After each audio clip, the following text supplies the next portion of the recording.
Welcome back. You're watching the ET Money Show. And sometime last evening, you had the release of a circular by the Securities and Exchange Board of India.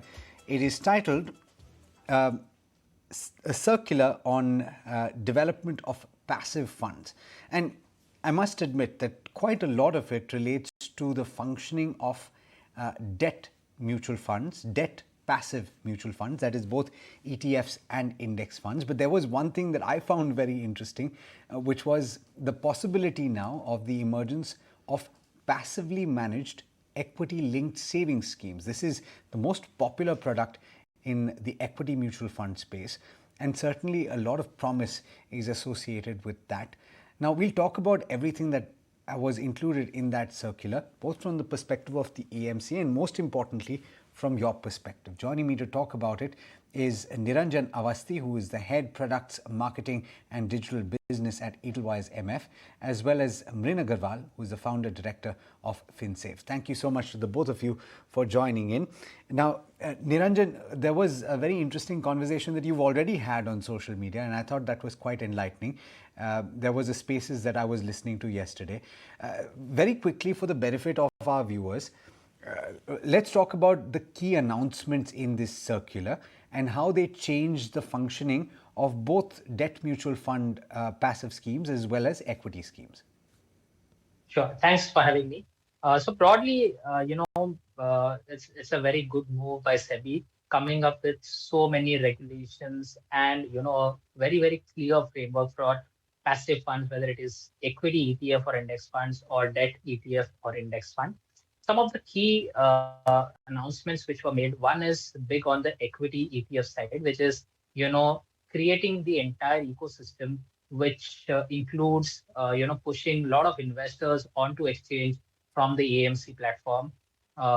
Then also incentivizing market makers, appointing minimum 2 market makers for each ETF. Also, there are some operational changes which are being done, which will improve the efficiency or the way market makers create or redeem units at the back end with the AMC. So all in all, this one major 2-3 changes are pointing towards a better liquidity for ETFs on the exchange in the medium term, because that is one thing which a lot of people were always worried about, why ETFs in India are not so liquid as compared to the Western world. So I think some kind of a model which is not exactly same what is happening in the Western world, but somewhere near, where market makers have a very, very strong position when it comes to creating liquidity and creating and redeeming units, is being contemplated here. The second is on the debt side. Now we have seen last 2 years after the launch of Edelweiss Bharat Bond, a series of target maturity index funds being launched in India. The category is now almost more than 80,000-90,000 crore in just a matter of 2 years, with Bharat Bond ETF being almost the largest one. Over there also now, there is a clear demarcation of 3 debt passive categories. One is pure corporate bond ETF/index funds like Bharat Bond. Then the second category of sovereign plus corporate bond index funds like PSU SDL series, which have been launched. And the last one is purely based on GSEC and SDL. And each of these 3 categories have their own rules in terms of security level exposure, group level exposure, sectoral exposure. So a lot of risk mitigants have been put in place now. So any innovation in this space, and I'm sure which will happen over the next 2-3 years, has a very clear roadmap and all these risk mitigants already built in, so that the product becomes much more pure and simpler for investors to understand. That is the second. And the third one, of course, there are a lot of other changes. One which you just mentioned is allowing ELSS scheme under the passive category. So AMCs who already have an ELSS may not be able to launch because there is still a constraint that you can only have one ELSS scheme. But a lot of new age AMCs who are coming to launch ELSS now have an option to come and launch a ELSS in the passive space. So, and there is a demand, I think, so some of these AMC would launch, and Only time will say how investors pick them. So these are some of the 2-3 major changes. Overall, I think so. It's a very welcome move, and paves a clear path for growth in passive funds.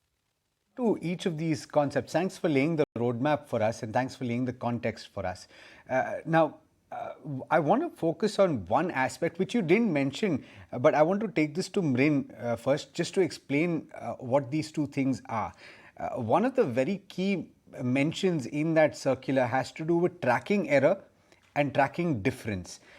When it comes to passive, this is a key metric to watch. So, first of all, Mrin, what is the difference between the two, and what was mentioned in the circular that should give investors something to think about? Good evening, Alex. Nice to be on your show today. Well, difference between tracking error and tracking difference. So tracking difference is the actual difference in performance of, or let's say the difference in the NAV and of your fund and the index, right? So it's actually the difference, the actual difference in the performance. Whereas the tracking error really shows you how well the fund is tracking the benchmark. In a very technical term, it is actually the standard deviation of the difference in returns, basically. But essentially, when you look at the two terms, the tracking difference is really used to track the difference in performance, whereas the tracking error is used to track the consistency or the volatility in the performance of the index fund or the ETF versus the benchmark. So what the circular really says is that in case of equity funds, the tracking error needs to be less than 2%. And in case of debt funds, the tracking difference needs to be less than 1.25%. I want to come to you, Niranjan, on this point. Is that percent something that is going to prove to be a challenge, or do you think that ETFs will be able to do this? Because one of the points that is going to be a bit of an issue is the point of liquidity, right? And if there is not enough liquidity on an ongoing basis, the impact of trades that are done will cause a difference to take place, right? A tracking difference to take place. So how challenging will this be for existing ETFs to manage? So let's take one at a time. Let's talk about equity first. So equity, the tolerance level for tracking error has been set at 2%. Even today, most of the SIDs, if you see for ETFs on the equity side, have that clause where they aim to keep the tracking error within 2% band, and that's been for years. Now, the only thing is it has come via regulation, so now AMCs will have to closely watch this number. If you look at the existing ETF baskets, so whether it is broad-based Nifty 50-based or even Nifty 500 or so, or the most popular Nifty Next 50 and Sensex ETFs and index fund, the tracking error over last many years have been much below 2%, honestly. So I don't see that as a challenge. It is only a tolerance level set so that, if you're launching new products, if you're launching something, maybe a small cap ETF or an index fund or some smart beta strategy where the underlying liquidity could be a challenge, or there could be operational issues like upper circuit or lower circuit in certain stocks. Now AMCs will have to be watchful before launching such products so that they don't, go beyond this 2% limit. Otherwise, I think so for a broadly equity perspective, 2% is a good tolerance level. And I don't see existing ETFs, finding it difficult to, surpass that. On the debt side, instead of tracking error, tracking difference will be tracked, which is more meaningful because given the structural nature of debt markets in India, where the underlying is not liquid, at times there is huge bid and ask spread. I think so tracking difference makes more sense to instead of tracking error, and that is what SEBI has done. And over there also 1.25% limit on an annualized basis for last 1 year. I think so it's a wide limit. While we don't have a large history of debt index funds in India today because it's been only 2 years, but I think so most of these debt index funds or ETFs will be, below that 1.25%. Because if you talk about debt, let's talk about 2030 Bharat Bond ETF, which gives you a YTM of around say 7.5% today. What the regulation is saying, if the index is 7.5%, the ETF, the portfolio will not go below 1.25% of the 7.55% or 7.5%. Now, that is a huge gap. No debt fund will underperform the index over a 1 year period to that extent. And specifically when it's a target maturity fund, buy and hold. So I think so from tracking difference perspective also, the limits are well. I don't think so. At least the existing ETF structures which are there or index fund structures are there, will find it challenging. Get both of your views on this next thing as well. Mrin, I'll come to you after I ask Niranjan this. Niranjan, there was a major announcement in that circular with regard to market making, which is absolutely crucial for exchange traded funds, right? The SEBI says that you need to have two market makers, and it has also stipulated the amount of a transaction that can be done directly with an AMC. It has set that limit at 25 crore rupees and above. Now, is that a very large amount? It has also stipulated, as I see it, and this is under the header of liquidity window for investors of ETFs with the AMCs, where it's given you a few instances where that can be overlooked, as I understand it. So, is this a good move according to you? Yes, absolutely. As I earlier said, the aim of this circular on specifically what they've done on increasing the transaction limit to 25 crore, appointing market makers, making it compulsory to appoint two market makers, at the same time making operationally easy for market makers to create redeem units without having holding that inventory or taking that price risk. I think so. The entire circular around this is pointing towards to improving liquidity on the exchange. While we can say that 25 crore limit may be steep because currently the unit creation size is well below 1 crore for most of the ETFs, it could be steep, but I think so. The roadmap which SEBI wants to travel is follow what's happening in the Western world, where the secondary liquidity is, and the large chunk of that liquidity is in the secondary market, that is on the exchange. The second level liquidity is provided by the market makers and APs, and only if these two fail, then AMC comes into picture and gives liquidity to the investor. So they're trying to get into this kind of model. It is just a start. I think so. Over a medium term, once each of these regulations get implemented, whether it is appointing two market makers, incentivizing market makers, or exchange also now being allowed to incentivize market makers for their activity, plus the settlement process and all. I think so. All in all, when everything comes together, it will definitely improve liquidity on the exchange. Because today it's kind of chicken and egg story where investors are not coming on exchange because there are no market makers, and market makers are not coming on exchange because there are no investors. So it has to be, one or the other way, where everyone is forced to go to the exchange. Yeah, that's exactly what I want to ask Mrin about right now, because Mrin, I'm curious to understand, when you're advising your clients and they're thinking of looking at a passive strategy, is liquidity one of the most important things that you talk about, and therefore do you say it's better to go for index funds as opposed to ETFs? What's the perspective that you have here? Oh, absolutely. And I think, it's much easier to do the index fund. And also, when you are a long-term investor, yes, I do understand that there is going to be some difference in the expense ratio. Certainly, the ETFs are going to be cheaper than the index funds. But just looking at the liquidity situation, and, there are certain funds where, due to the fund size or various other factors, you're seeing a big difference in the NAVs that are quoted on the ETFs and the index fund, right? So due to these reasons, typically we do recommend people to go in for index over the ETF.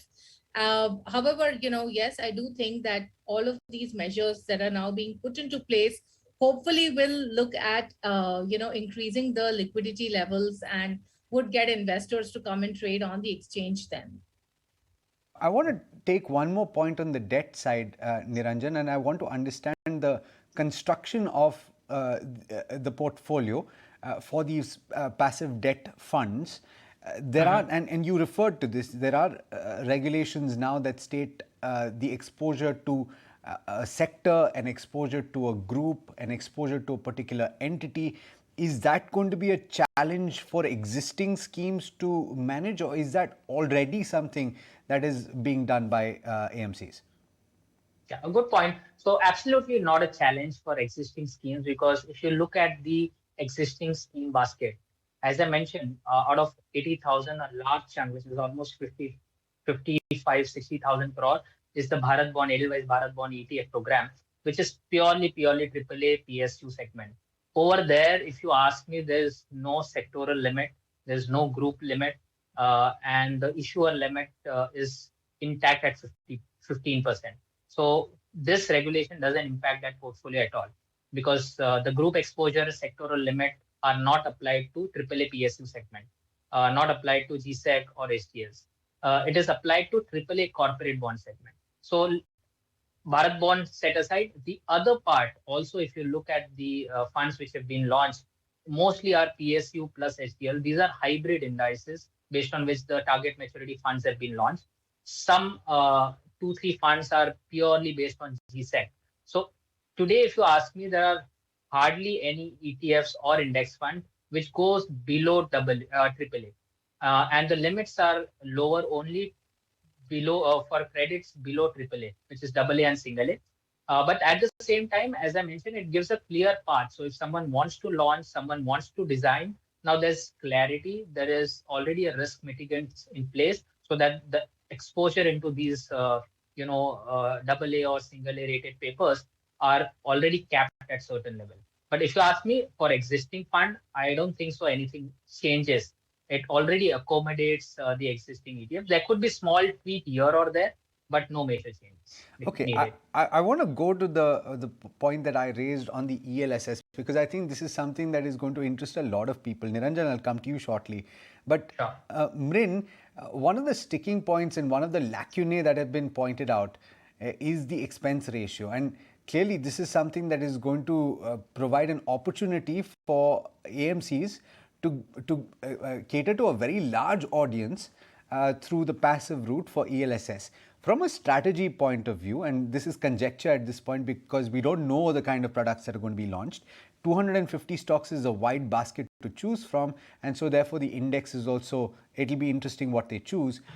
How should an investor contemplate their strategy using a passive ELSS? Well, what I would say is that if you already have an existing ELSS that is performing well and that you've been investing in for many years, again, we'll have to see what's really coming out. Currently, if you look at most of the ELSs that are there that are actively managed, of course, the expense ratio is anywhere in the range of about 1.5 to, let's say, an average of 1.73%. So it is high expense ratio, but at the same time, the performance has also been good. And when you look at the various outperformance ratios, like for example, even if you look at the Sharpe ratio, all of these are positive at this point in time. So I think it will really depend on what really comes out. Certainly, the passive ETF is going to be much cheaper for investors as compared to the active ETFs. And one will really have to see what is the strategy that's going to be taken. Of course, it's top 250 stocks. And actually, even if you look currently right now, most ELSs have about 60% in large cap stocks and maybe about 20% in mid cap. So I think it's really going to then boil down to maybe a difference in the cost, and we'll have to wait and watch. I think you're the best place to talk to about this because you're handling products and you're somebody who will be able to comment on this, I guess. What is the possibility of active funds making a transition to passive? Is that at all something that AMCs will consider doing? I don't think so, because if you see most of the AMCs, ELSS funds are one of their flagship funds being run for almost decades or more than that. These funds' performance have been really, really good. As Mrin mentioned, most of these funds, they have positive alpha, positive Sharpe ratio over a longer period of time. Most of these have run as a multi-cap fund. Some may be tilted towards large cap to some extent, but end of the day, they are multi-cap funds, flexi-cap funds kind of mandate, where alpha generation opportunity is still there. So I really don't think the existing active funds will be, changed to passive funds. But I definitely see some newer AMCs who have not yet launched maybe active ELSS scheme may take this route and offer passive funds in the ELSS category very soon. I think we've had a very comprehensive conversation, and I'd like to thank both of you for the perspective that you've brought to this program. Thank you so much for having me.